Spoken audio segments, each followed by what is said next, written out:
आप देखना शुरू कर चुके हैं वर्ल्ड स्वराज न्यूज। गो प्रणाम, बंदे को मातरम, भारत माता की जय। हम आपके समक्ष लाए हैं हमारा सबसे बड़ा शो, न्यूज का डीएनए टेस्ट। तो आज हम आपके समक्ष एक डीएनए टेस्ट करेंगे भारत के महामानव डॉक्टर अंबेडकर जी की क्या सोच थी और भारत के लिए वह क्या सोच रखते थे। यदि आज के नेता यदि इस सोच पे चलते तो आज भी हमारा भारत स्वर्णिम हो सकता था। बात की जाए आज अंबेडकरवादी इतने क्यों बन रहे नेता, क्योंकि अंबेडकरवादी इसलिए बन रहे हैं क्योंकि एक इतना बड़ा वोट बैंक बनता जा रहा है। एक वोट बैंक के लिए ही सारे के सारे नेता आज अपने आप को अंबेडकरवादी दिखाने में लगे हुए हैं। यदि आज अंबेडकर जी के नाम पे आज वोट बैंक नहीं होता तो भगत सिंह, चंद्रशेखर आजाद, राजगुरु, ऐसे ही कितने ही क्रांतिकारी हैं जो आज गुमनामी के दौर में हैं, गुमनाम हो चुके हैं। ऐसे ही अंबेडकर जी को भी आज की जनता और नेता भूल चुके होते।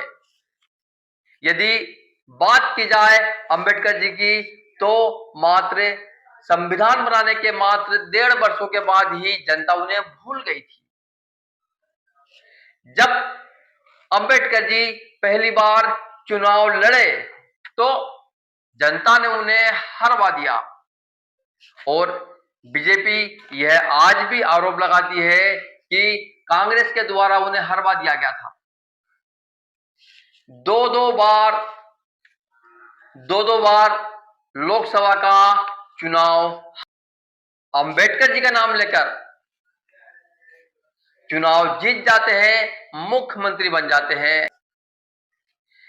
कितने ही ऐसे नेता भी जीत जाते हैं नाम लेकर, वो नेता बड़े बड़े मंत्री तक वोट बैंक का सहारा लेकर। यदि अंबेडकर जी की बात की जाए, महामानव की बात की जाए तो उन्हें महामानव क्यों कहा गया, हम उसी का आपको हम एक डीएनए टेस्ट, क्योंकि अंबेडकर जी के पास उस समय अलग अलग विषयों की 32 डिग्रियां थी कि चुनाव में जनता उन्हें भूल चुकी थी और यही जनता आज यही अंबेडकर जी का नाम सुनकर वोट किसी भी नेता को, चाहे गुंडा मवाली हो, चाहे जेल से जीत के चुनाव जीत जाते हैं। आज की राजनीति ऐसी बन चुकी है। अंबेडकर जी की अंबेडकर जी क्या सोच रखते थे भारत के लिए, स्वर्णिम भारत के लिए, कैसा उन्हें भारत का निर्माण चाहिए था। अंबेडकर जी ने स्वयं ही लिख के गए 10 से 15 वर्ष तक ही आरक्षण लागू होगा, उसके बाद स्वतः ही आरक्षण खत्म कर दिया जाएगा।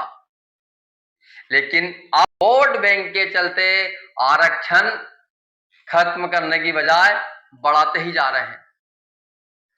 आरक्षण क्या है? आरक्षण में जो गरीब तबके के व्यक्ति है, दर्शन करना हो, आपको यह सही स्थिति देखना हो तो आप किसी दूरस्थ इलाके में जाइए तो नजर आ जाएगा कि क्या आरक्षण के होने के बाद भी हमारे वंचित भाइयों को, आदिवासी भाइयों को क्या कितना लाभ मिला।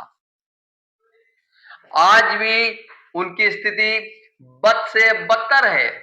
और दूसरी तस्वीर यह है, आरक्षण का लाभ लेते हैं, बड़े बड़े मंत्री बन जाते हैं, फिर भी उन्हें आरक्षण का लाभ मिल जाता है, उनके पूरे खानदान को आरक्षण का लाभ मिल जाता है। जबकि अंबेडकर जी बोलते थे कि सक्षम होने के बाद उन्हें स्वयं ही आरक्षण को त्याग देना चाहिए। ऐसे भारत में कितने ही नेता है अरबपति हो गए हैं, उनकी संपत्ति सबको पता है कितनी है, उसके बाद भी मंत्री और विधायक बन जाते हैं। तो क्या आज खुश होंगे कि उनके नाम पे कितना कुछ हो रहा है? अंबेडकर जी की एक यह भी सोच थी, अंबेडकर जी का यह भी विचार था कि किसी भी नेता की मूर्ति फिजूल खर्ची होती है। आज के हमारे नेताओं ने अंबेडकर जी की कितनी बड़ी बड़ी मूर्तियां बना दी, कितनी का नाम लेकर चुनाव जीतने में जीती थी। मायावती मुख्यमंत्री भी बनी थी। कितनी बड़ी बड़ी हाथियों की मूर्ति लगवाई थी, करोड़ों रुपए खर्च किए थे। जी की सोच थी कि किसी भी नेता की मूर्ति नहीं लगना चाहिए।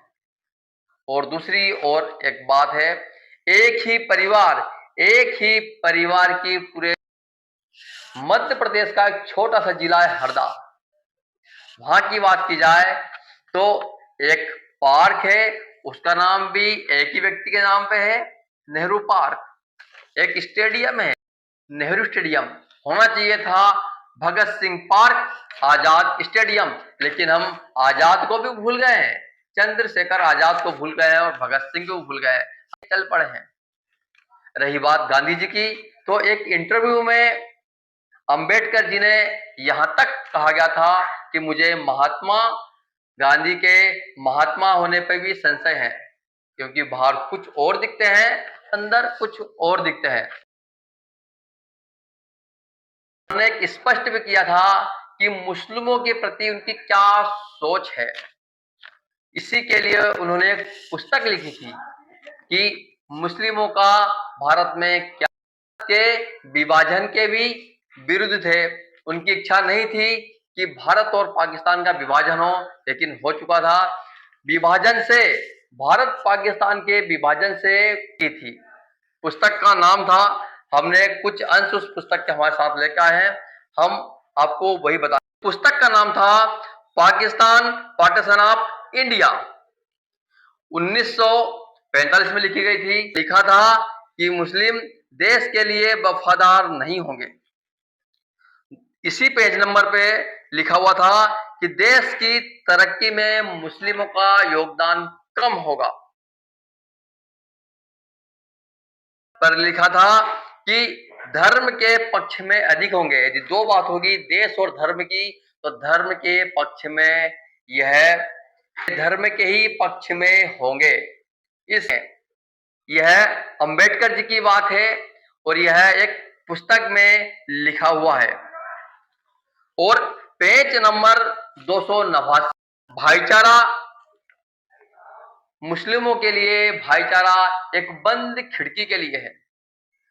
यह सिर्फ उनके उनके में ही भाईचारा सब सर्वश्रेष्ठ है, लेकिन हिंदू मुसलमान की बात आती है अपना सगा भाई मानेंगे। पेज नंबर 325 में लिखा हुआ है कि मुस्लिम भारत को क्या मानते हैं, दारुल हर्ब। तो उसमें स्पष्ट रूप से यह लिखा था, यह हमारे विचार नहीं है, यह अंबेडकर जी के विचार है। उसमें लिखा था कि मुस्लिम भारत को दारुल हर्ब मानते हैं।